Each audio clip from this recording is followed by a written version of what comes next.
So, we want to show you how to quantify your journey from not enough money to lots of money, or from sickness, arthritis in your hips, to feeling wonderful, or from a relationship that isn't working to one that is fabulous in all ways, or to a business enterprise that you can't get off the ground to one that is functioning so powerfully that thousands are employed and millions are benefiting. In other words, we want you to quantify your journeys between where you are and where you want to be.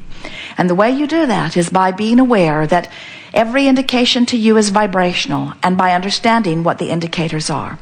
This is always true. What I think and how I feel and what manifests is always a vibrational match. But here's the big kicker.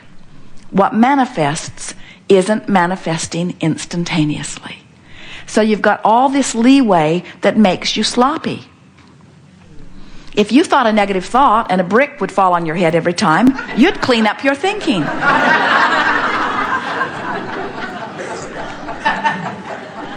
But you're not here to be punished about your thinking. You're here to understand your thinking. You're here to use your thinking, your focus, to create. And it is such a delicious experience to come into conscious awareness that what I'm thinking right now and what I'm feeling about it is setting into motion something in my vibrational future.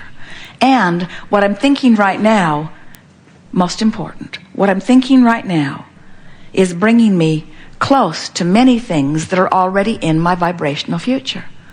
Can you see how someone could get their heart broken, and then they could get sick, and then they could lose all of their money, and then they could wreck their car all in the same week? In other words, it's easy to understand how they get focused in that place of despair, and then the only thoughts that they have access to are thoughts like that, and so they just beat the drum of it, beat the drum of it, beat the drum of it. And if they've been doing it for a while, then their vibrational escrow's full of all that kind of stuff, and in a very short period of time, they begin manifesting the results of how they've been feeling, you see. So we don't want you to be afraid of your vibrational escrow. It's full of wonderful things, too. But we want you to be aware of what you're doing vibrationally, because we want you to know which way you're going along this journey. We want you to know when you're headed toward what you want or when you're headed away from what you want. You can tell by the way you feel whether you're moving toward what you want or whether you are moving in opposition to what you want. That's what your guidance system is all about. You understand that, don't you? Never again will you ever feel negative emotion and not know what it means. So just stop and laugh, and most of all, make peace with where you are. That's the most important thing that we want you to leave this room with today. Because if you're here relative to money, or relative to abundance of any kind, or relative to wellness, or relative to relationship, if you're here and you want to be here, and you're condemning the fact that you're here, you cannot budge at all toward what you want, because your condemnation of where you are is holding you so much here. It's as if you've got your feet nailed to the floor. You've got to make peace with where you are. And think about it. When you give yourself a break, or when you give somebody else a break, when you try to make it better, when you try to make the best of something, don't you feel relief when you do that?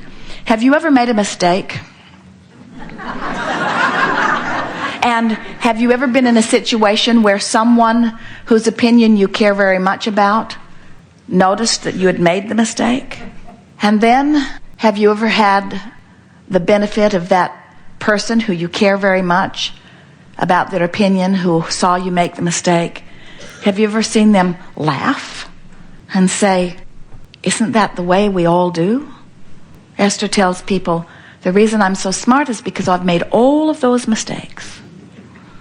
I made them all." And then she offers a joke, like the one-armed alligator wrangler, she says, "We learn as we go." In other words, looking for a way or a reason to diffuse the feeling. And when someone does that in the midst of your feeling uncomfortable about your mistake, what do you feel? You feel relief, don't you? In other words, someone has helped you make peace with where you are. When you try to make the best of something, you move closer into vibrational alignment with what you want. When you try to make the worst of it, you're moving in opposition. So, why does anybody make the worst of it? Why do you make the worst of something? Well, you make the worst of it because every fiber of your being knows that things are supposed to go well for you. And when they're not going well, you're sort of freaking out because you know it is supposed to be better.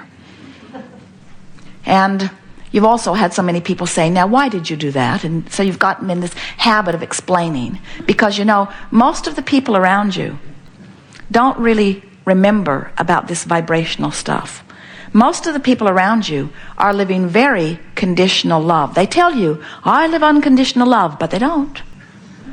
What they're living is, when I see that condition, I feel good, so I'll vote for that. When I see that condition, I feel bad, so I'll vote against that. We'll do everything in our power to get that away from us. And we say, that's very conditional love. That's saying, change the condition so that I can have a better feeling response to the condition. And it never works. It never ever works, because when you're looking at the condition that needs to be changed, you're activating the condition that needs to be changed in you, and you are becoming more of the problem that you're wanting to solve. That's why terrorism is becoming more. In other words, you just cannot kill everybody that doesn't agree with you.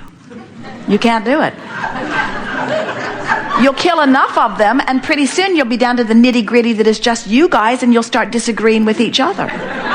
In other words, you cannot get to where you want to be by pushing against what you do not want. It never ever works, you see. So what do you do? What do you do when you're standing in the midst of a culture or an environment or a house or a marriage, a relationship, a situation where you clearly see things that you do not want to see? What do? They make you feel bad when you see them.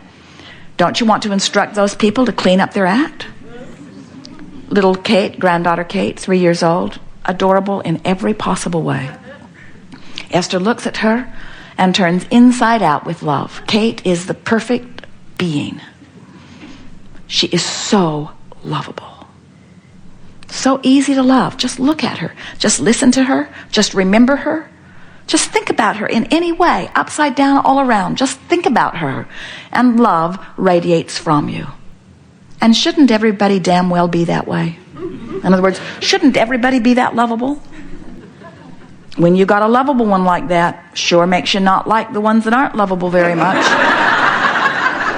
And don't they all owe it to you to be just that lovable? And we say, therein lies your problem.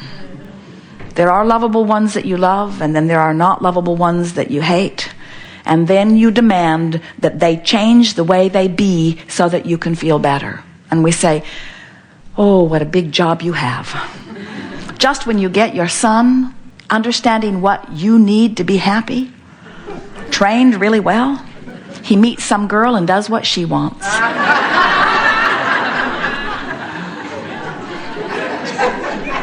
And if your happiness depends upon anybody else performing in any way to please you, it's no wonder you feel out of control, because they're all selfishly oriented too.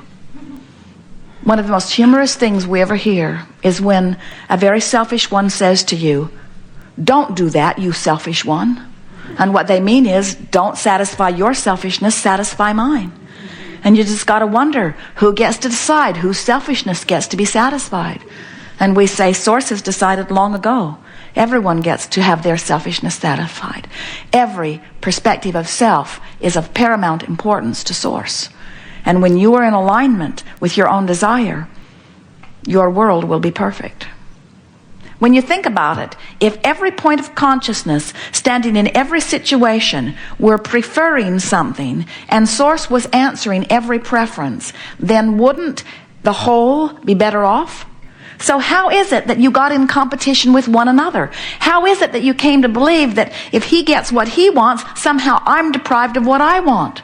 Why do you put yourself in competition for the same prize when the resources are infinite? In fact, the resources expand exponentially to the percentage or the perfection of your desire. When you want it, if this time-space reality has given you the facility to desire it, to identify it, to want it, this time-space reality has the facilities to provide it for you in manifestation. You couldn't want it if it wasn't possible to get it, you see. So when you understand that you are not in competition for any resources at all, you never say, well, I have been well for the last 10 years, 20 years, 30 years. I've been well for as long as I can remember. So I'm going to be sick for the next 10 years and allow some poor sick person to have my share of wellness. You don't do that, do you? Why not? because you don't see the relationship between your receiving of the wellness and their not receiving of it. You don't think you're sucking up the wellness. And yet, relative to abundance or money, you often think that the rich guy's getting more than his fair share. So you want to chop up the pie and distribute it evenly, only to discover that it all ends up back in his pile again really soon. So you divide it all up and spread it all out evenly again. It all ends up over in his pile again very soon. And you say, what's going on? I must not be worthy. And we say, no, you're just beating the drum of not enough money. He's beating the drum, money comes easily to me. He's beating the drum that says, they can't take it away from me as fast as I can earn it. He's beating the drum that says, this is an abundant universe and all good things come to me. And it's fun to figure out how to let it in. And I'm not taking score of my well-being by my money. I'm taking score of my well-being by how good I feel, and this is really fun. I'm really enjoying the money flowing into my experience. It's a poor guy over here saying, you've got all the money, you've got all the money. How come you've got all the money? Why do you think he's got all the money? You get a few billion people complaining that he's got all the money. Sure, he's going to get all the money. In other words, the things you vote most against, you're really voting for the other side. When you vote against somebody, when you push really hard against something that you do not want, you're holding yourself in vibrational discord to something that you do want. In other words, you help the other guy win over and over and over and over in pushing against what you do not want. Well, this has been fun. We are eager to talk with you about anything that is important to you. We want to help you to realize that you are the creator, that you are the vibrational attractor, that you have guidance within you, and we will show you how to move up the emotional scale. Can you separate the pain that you're feeling in your body from the emotion that you're having about it? Is it possible to hurt in your body and feel hopeful? It is. And when you separate the emotion from the physical action state of being, is it possible to be bound in traffic that is not moving at all and be happy? Or when you're bound in traffic that is not moving at all, to just owe it to the world to be frustrated out of your mind? Frustrated out of your mind, practice it often enough, and you will be bound in traffic everywhere you go, even where there usually is not traffic that is binding. The universe will find a way of helping you to rendezvous. You'll brush your teeth just that much longer. You'll take that one more phone call, or you'll forget what you're doing and turn left instead of right, and you'll find yourself right in the middle of what you've been practicing vibrationally.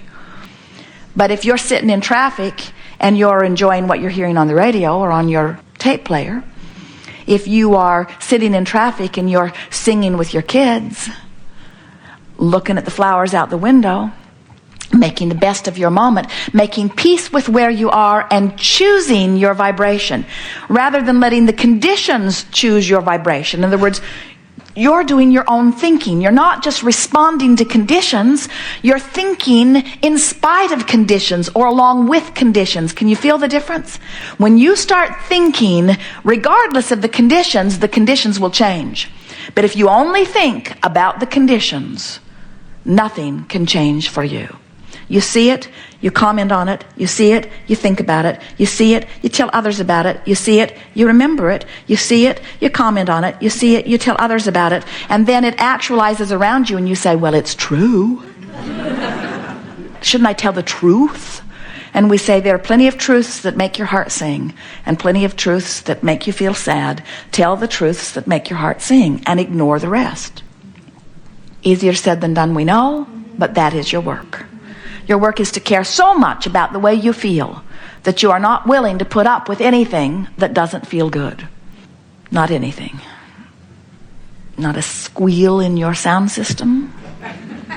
Not a nagging wife. Nothing. Don't put up with anything that doesn't feel good. Find a way around it. Find a way to make it feel better to you.